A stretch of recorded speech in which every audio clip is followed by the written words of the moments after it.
Hey folks, how's it going?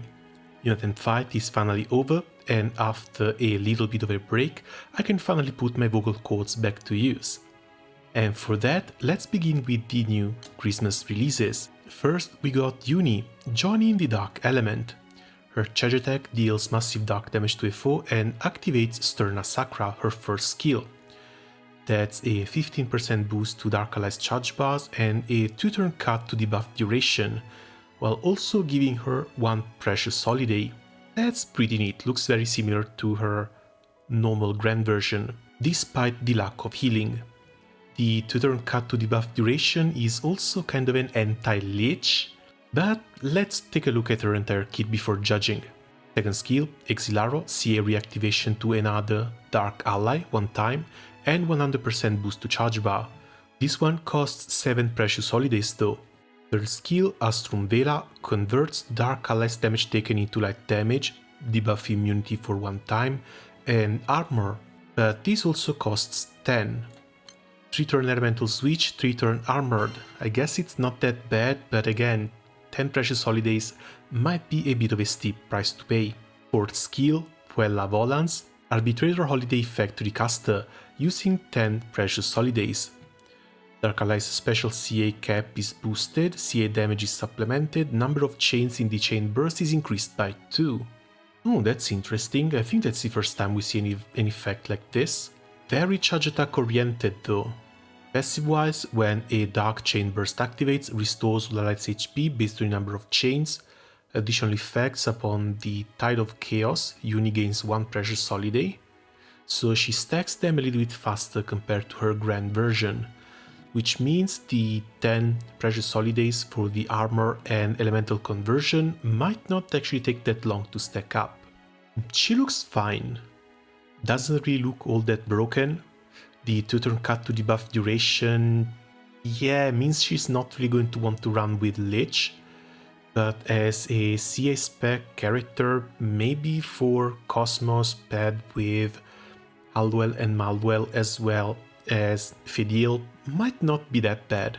When it comes to her elemental conversion, that's 1 precious holiday on her first skill, 1 more on her charge attack, and a 3rd one on chain burst. Tide of Chaos is for the 4+ chains, but she brings 2 levels by herself, so maybe this should be fairly easily achievable as well. Also, yeah, with Haldwell and Manuel as well as Fidel, it should be very easy to get 4+ chains. The only downside to that is going to be the lockout, because if you need to do 4+ chains every single turn, that's like 13 seconds lockout between one turn and the other, which might slow the fights down to a crawl. Yeah, she looks okay, but maybe she might be a bit too niche. Charge attack comps only, which are not really the recommended way to play the game at this point, since skill damage and normal attack deal that much more damage while also being a lot faster for racing. So we can move on to Illnott, coming in light of all elements. Piece by piece, massive light damage to a foe and cooldown for Sweet Slinger and Deck the Walls. That's both her first and second skill. First one, for hit light damage to a foe, Mystic Ink effect. Specs increase upon each cast, maximum of 3. Additional effect at 7 heavenly pieces, debuff immunity 1 time to all allies. I guess a free veil is not that bad, but defensive lowered, skill damage taken is supplemented, debuff from her first skill is going to be the piece de la resistance. Second skill, light damage to a foe, delay, dispel at 7 heavenly pieces, activates twice. And this also gets reset on charge attack. So yeah, looks like if we're going to have another light favorite Guild War, she's going to be one of our main dispellers there. Lots of skill damage, free delays, free dispels, that's kind of amazing. Third skill, All Holy City, light damage to all foes, dope effect to the caster, can only be used at 7 heavenly pieces, and the number of hits increases based on the main ally's number of damage skills, up to a maximum of 10. Cannot be recast. I think trying to maximize this might be a little bit difficult, especially without characters with 4 skills. You probably need everyone to run a full set of 3 red ones. Light allies skill specs are boosted, damage skill cooldowns are cut by 1 turn, ooh that's pretty nice. Cannot be removed and skill cooldowns can't be lower than 1 turn. Looks like she might really enjoy Valentina Glovel's company. Passive-wise, King of the Eve, 1 heavenly piece to Illnott when a light ally casts a damage skill, up to a maximum of 7. Oh, so you can potentially get All Holy City on turn 1 like this. You just need 7 red skills. Light ally should count herself as well, but that's only going to be 2 from her. Based on the number of heavenly pieces, boost to attack, defense, multi-attack and damage cap. Upon light ally's normal attacks, light damage to a foe, number of hit based on number of heavenly pieces up to maximum of 4 hits. Wait, isn't this just Haselia's passive? I had to farm so much for Haselia, now you're giving her passive to a Christmas character? Water damage to a foe upon an ally's multi-attack. That's basically the same thing. I would be curious to see how high this number is. Because yeah, 4 hits for every normal attack, and since this goes off of red skills, you might actually be able to use her in a burst comp, as long as you have enough skills to get her to a high enough level, because you don't even need to use All Holy City. And I think Relic Buster's red skill might also count for 3 more of these.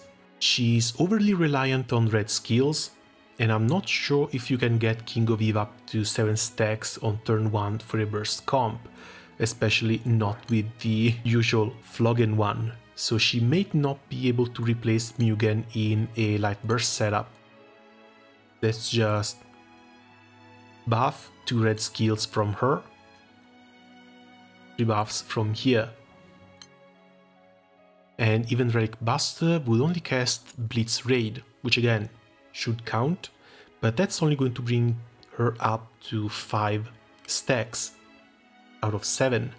And that means Blitz Raid is also not going to enjoy the full force of the multi-hits. Still, for longer fights, maybe for something on full auto, especially if you leave the charge attacks up, she might actually be really nice.